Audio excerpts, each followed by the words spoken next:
Naam, asante Nelson Munema kwa kutujuza habari za kitaifa na kimataifa. Na sasa ni wasaa habari za michezo na burudani. Niko hapa golikipa wa kisasa wa mpira Eden Bahati kukujuza mengi ya kimichezo, nikianzia hapa nyumbani Tanzania. Waziri Mkuu wa Jamhuri ya Muungano wa Tanzania Mheshimiwa Daktari Mwigulu Nchemba amesema Mheshimiwa Rais Daktari Samia Suluhu Hassan amechochea kufanyika kwa mageuzi makubwa katika sekta ya michezo nchini. Taarifa zaidi na mwanamichezo wetu Juma Mohamed. Waziri Mkuu ameyasema hayo wakati alipomwakilisha Rais wa Zanzibar na Mwenyekiti wa Baraza la Mapinduzi Mheshimiwa Dr. Hussein Ali Mwinyi katika hafla ya utoaji wa tuzo za wanamichezo bora za BMT zilizofanyika jana usiku katika ukumbi wa Superdome Masaki, ambapo amesema kuwa Rais wa Jamhuri ya Muungano wa Tanzania Mheshimiwa Dr. Samia Suluhu Hassan amefanya mambo mengi yanayodhihirisha nia yake ya dhati ya kuiendeleza sekta ya michezo nchini. Chini ya uongozi mahiri wa Daktari Samia Suluhu Hassan imeendelea na kufanya mapinduzi makubwa katika sekta hii ya michezo, na kama ambavyo sote ni mashahidi, sekta hii imepata mafanikio makubwa. Kuwepo na kutekelezwa kwa programu ya hamasa ya goli la mama na knockout ya mama, ambazo zote hizi zimeongeza ari na matokeo mazuri kwa timu zetu, vikiwemo vilabu vyetu vya Tanzania, na kwa kweli mmeweza kuona kwamba vilabu vyetu vimeweza kufanya vizuri katika matokeo hayo katika mashindano mbalimbali tofauti na ilivyowahi kutokea hapo awali. Mkakati kabambe wa kuhakikisha kwamba taifa hili tunalijengea misingi mizuri kutoka huku chini, ili hawa vijana wanaosoma shule ya msingi na sekondari wapate malezi mazuri na kukuza vipaji vyao na kufika hatua ya kuwa na mafanikio makubwa. Kutoka jijini Dar es Salaam, Juma Mohamed, Channel 10. Kwingineko ni kwamba jeshi la polisi wilayani Handeni mkoani Tanga limeanza mkakati wa kuwaondoa vijana kwenye makundi hatarishi na kuwaweka pamoja kupitia mchezo wa mpira wa miguu, hatua ambayo imeanza kupunguza matukio ya kihalifu wilayani humo. Taarifa zaidi na Ernest Mbezi kutoka Handeni. Akiongea wakati wa fainali ya ligi ya polisi jamii wilaya Handeni iliyokutanisha timu za Vibaoni pamoja na Bodaboda FC, mkuu wa polisi jamii wilaya Handeni ASP Yason Mnyanyi amesema lengo kubwa la mradi huu ni kuzuia uhalifu.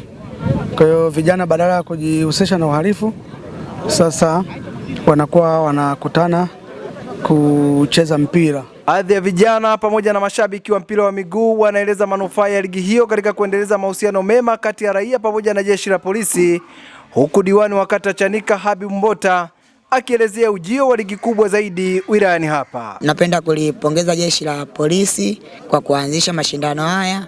Hii inatusaidia vijana tuconcentrate zaidi, tupoteze muda wetu mwingi kwenye masuala ya mazoezi na michezo. Ni jambo ambalo ni la kushukuriwa sana na kupongezwa sana kwenye upande wa jeshi letu la polisi. Huko awali walikuwa wanaonekana polisi na raia kama vile maadui, lakini kwa sasa hivi ni ukaribu wa kupitiliza mno. Tuendeleze michezo hii kuhakikisha kwamba tunamuunga mkono Mheshimiwa Rais Dr. Samia Suluhu Hassan katika kuibua vipaji. Kwa hiyo tunakwenda kuanzisha ligi ya wilaya tukiwa tunashirikiana na chama cha mpira wa miguu. Mimi ni Ernest Mbezi, Channel 10.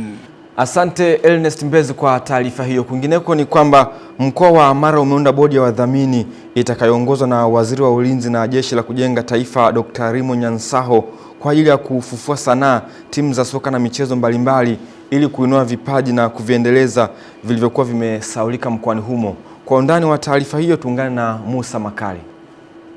Zungumza wakati akipokea tuzo ya mbunifu wa mavazi ambaye pia ni mzaliwa wa mkoa wa Mara, Rosemary Range, kama mwenyekiti wa bodi hiyo ambaye pia ni mkuu wa mkoa wa Mara Kanali Evans Mtambi, amesema mikakati hiyo inalenga kukuza na kutoa ajira kwa vijana kupitia sanaa na michezo. Msingi tumetengeneza bodi ya wadhamini ambayo itatusaidia sasa kuona ni kwa namna gani tunatengeneza na kuvikuza vipaji hivi. Mtambi anampongeza Bi Rosemary Rangi kwa kufanikiwa kushinda tuzo ya ubunifu Afrika katika mashindano yaliyofanyika nchini Kenya, na hapa anawataka na michezo wote wa mkoa wa Mara kuwa mabalozi wa mkoa wao. Kawajulishe wa Tanzania uzuri wa Mara, nenda kaijulishe Afrika, vivutie vilivyopo na fursa zilizopo katika mkoa wa Mara. Jambo kubwa sana mtoto kutoka Tarime au binti kama mimi kubeba tuzo kuwakilisha Tanzania.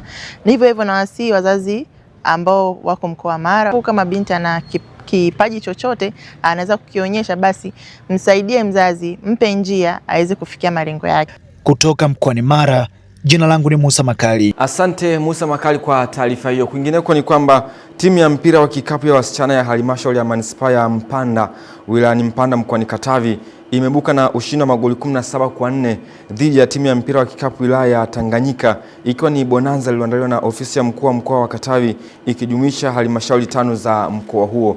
Taarifa zaidi na mwanamichezo wetu Pasco Katona. Ikiwa ni bonanza lililoshindanisha timu katika halmashauri 5 za mkoa wa Katavi, timu ya mpira wa kikapu halmashauri ya manispaa ya Mpanda imeibuka na ushindi wa magoli 17-4 dhidi ya timu ya halmashauri ya wilaya ya Tanganyika. Kujitokeza kufanya mazoezi, kwa sababu kufanya mazoezi ndio kushinda kwenyewe, lakini wito wangu pia kwa viongozi wetu, wakurugenzi, kuhamasisha watumizi kuendelea kufanya mazoezi.